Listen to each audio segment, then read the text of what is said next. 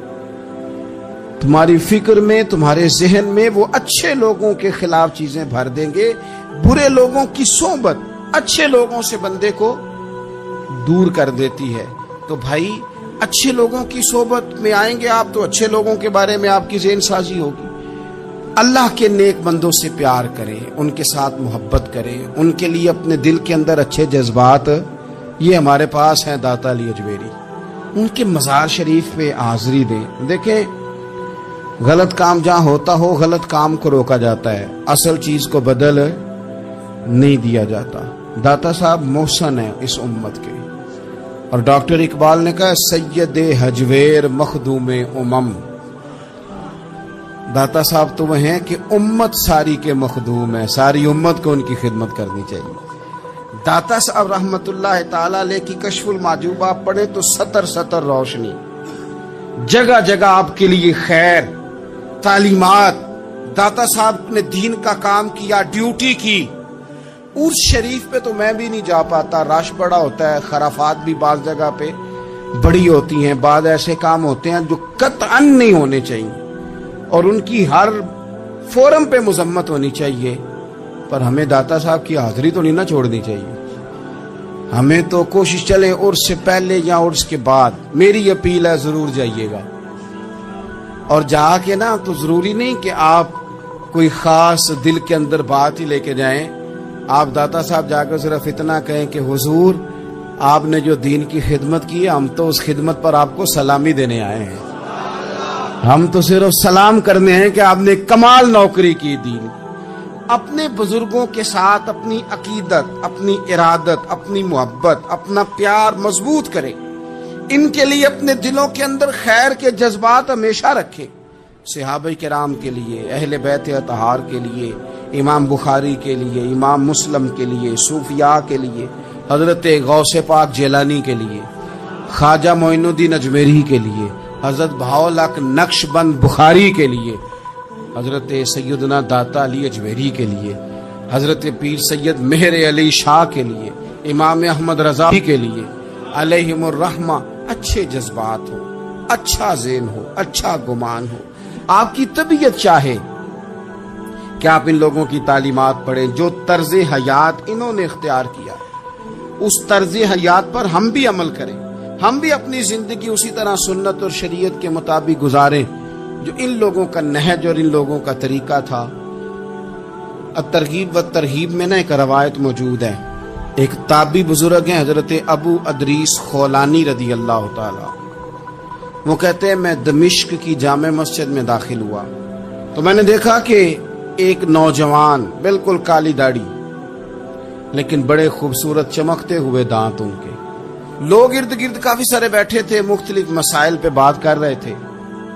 جب لوگ الجھ جاتے نا اور کسی مسئلے میں ان سے کام آگے نہ بڑھ پاتا تو وہ پھر اس نوجوان کی طرف رجوع کرتے اور وہ جوان دو چار باتوں میں فوراً مسئلہ حل کر دیتے۔